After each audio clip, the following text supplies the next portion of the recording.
All right, good morning and welcome to our channel. Today, I want to talk about probably the single greatest impact on both application and the waiting list time there will be. And that will be a review of federal rules and requirements that give most applicants either a very high preference or a very low preference on a list. So it could greatly expedite. In fact, some of the things that I'm going to bring up will likely move you to almost nearly the front of the list, contingent on you actually meeting those rules and regulations. Um, Go ahead and watch along. I'm going to leave notes in the comments section, detailed notes for you guys that want to know more and don't want to write down notes throughout this video. So, anyways, my name is Jay. I am the owner of Section8Consulting.com. And today I want to present that video for the preferences that are required under federal law in order to move you to the front of the list. And one thing I want to tell you is, statistically speaking, over a 26-year career, I had plenty of examples of seeing the power and impact of these preferences on the application and through rebuilding cases. When you deal with 20,000 more people over a 26-year career, you start seeing what works, what doesn't, what's successful, and what's not. And while this won't fix every problem you guys have throughout your journey to keep housing or get a voucher or live in subsidized housing, it will greatly advance what you're already doing. So let's go over these definitions. And again, you'll be able to find them in the comments section because I won't be able to put it all in the description. So, all right, I've got some notes here. Let's go over it. So, first of all, one of the top three factors, in fact, I would say to you, this would be the second critical factor on all applications, is going to be whether or not you qualify as disabled. Now, many of you have opinions of what you are and whether or not you believe that's going to fundamentally affect your case. But let's talk about what's actually required under ADA. So the definition of disability depends on the context: legal, medical, housing, employment, and benefits throughout the United States. So a physical or mental impairment that substantially limits one or more life major activities. Okay, that means walking, standing, seeing, hearing, breathing, learning, reading, concentration, working, communication, caring for yourself, performing manual tasks, and of course, sleeping.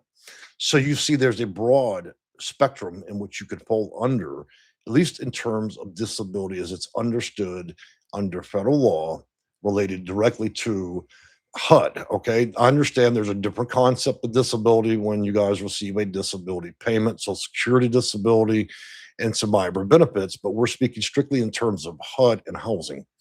Moving on there, those examples may extend to as qualified disabilities for mobility impairments, blindness, low vision, deaf, hearing loss, intellectual disabilities, autism, depression, anxiety, PTDS. And I want to make an exception and note: depression, there are two versions. Axis depression number one and number two.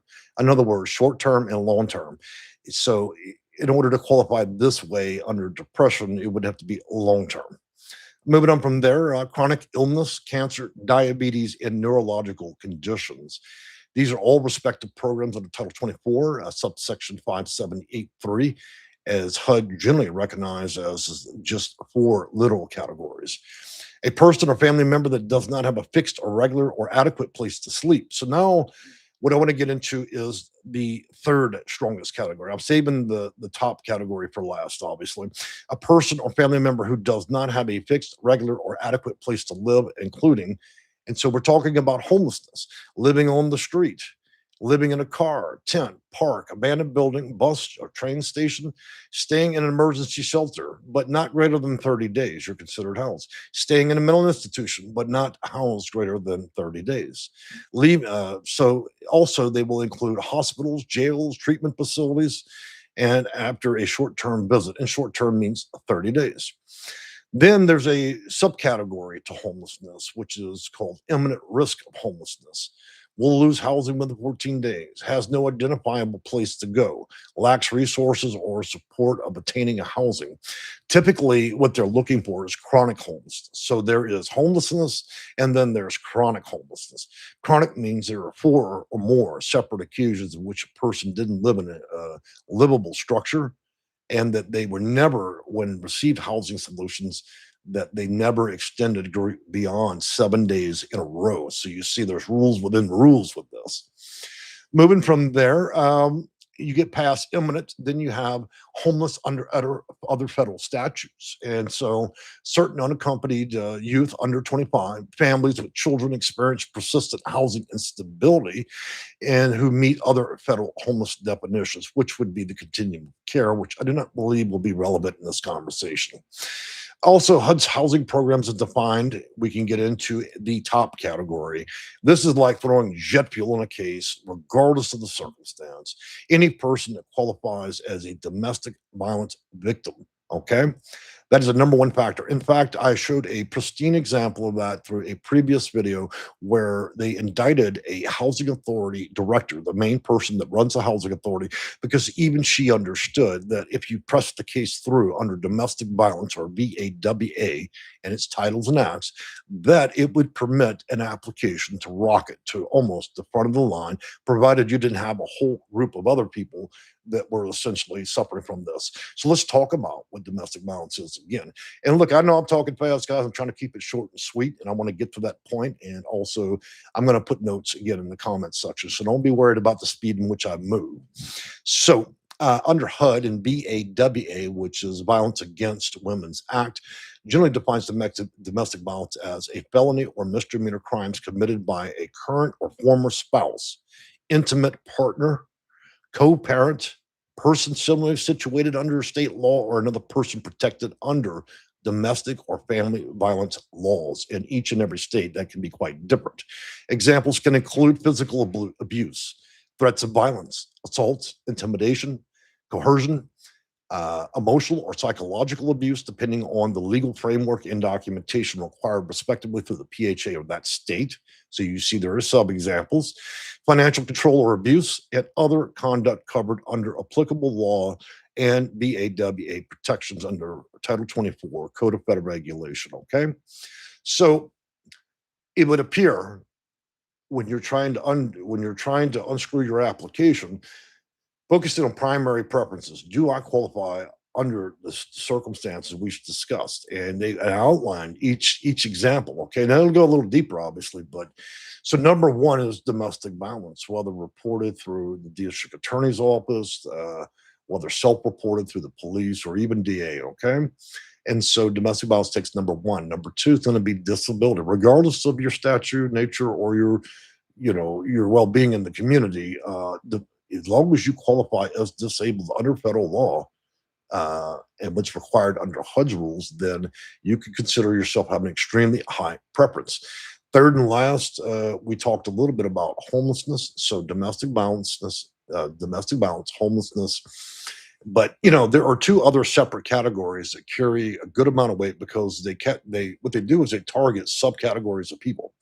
So here are two exceptions to those three rules that I just put up. Okay. So being a senior or a veteran can inclusively power your application, though it does not carry the same weight and power as being disabled, homeless, or domestic violence victim. Because you're in a special subcategory, there are separate funding for that. Therefore, you have almost an equal opportunity. So if I had to rebuild, the client called me and said, "Jay, I completely screwed my application," and we discussed the case. I would tell you that having one of the big three, domestic violence, homelessness, and disability, getting one of those would do really well with your application. Getting two is really good. Getting all three, you're almost guaranteed. Now, you add those in lieu of also being a senior and veteran in any combination with that, you've also got an extremely powerful application. So what I mean is talking about those two different sections, the top three and then the lower two, veterans and seniors. Um, I can tell you that would move you probably in the top 5% of consideration of all applications throughout the US, with exceptions to states like New York, California, and possibly Florida. Okay. There, you would probably be in a larger crowd of people that are in extreme situations like yourself, and therefore it wouldn't power your application or determination at the highest part of the list as well. I see you guys are commenting like the wind down there. So I'm going to say a few highs and hellos. We're at about 9 minutes. I'm going to close this up at 10 minutes. I'm going to leave those notes in the comments section, along with Code of Federal Regulations for those of you that like to be legal beagles and review. So good morning to BZ Big. Good morning to Brandon Clark. Good morning. Preppy Princess. Good morning to you. Looks like Sheila Neal. Good morning, Jay, and everyone, and Kiki's. Thank you. Muskogee Lamb watching. Glad to have you. Emma, thank you for the old peace symbols and emojis. Brandon Clark, hit the like button. Thank you, Muskogee Land. And then there's also Mary Jones, Silver Fox. So I see a lot of my old timers here. You guys are almost like the people I see in the Cheers movie. You're always there on a bar stool waiting for good conversation, right? Well, guys, I've enjoyed making the video. I will be back with some rather hair-raising videos coming up pretty soon. They're sure to stimulate a lot of spicy reaction. Remember to always focus your attention on the type of videos and argue the point, not rather than disparaging me. Okay, I'm just reporting and trying to help you guys through this. If you need help and you've tried everything you can throughout the system to assist yourself with your own applications and process, and you still have not been successful, I would encourage you to look up our details throughout the video, reach out to my company, and see whether or not we can help expedite that process for you. With a quarter of a century under my belt and now in retirement, I have a lot more focus in this than I ever have throughout my career. So, with that being said, enjoy your day, week, and we'll see you again, I believe, Thursday, and then again Saturday and Sunday. Bye for now.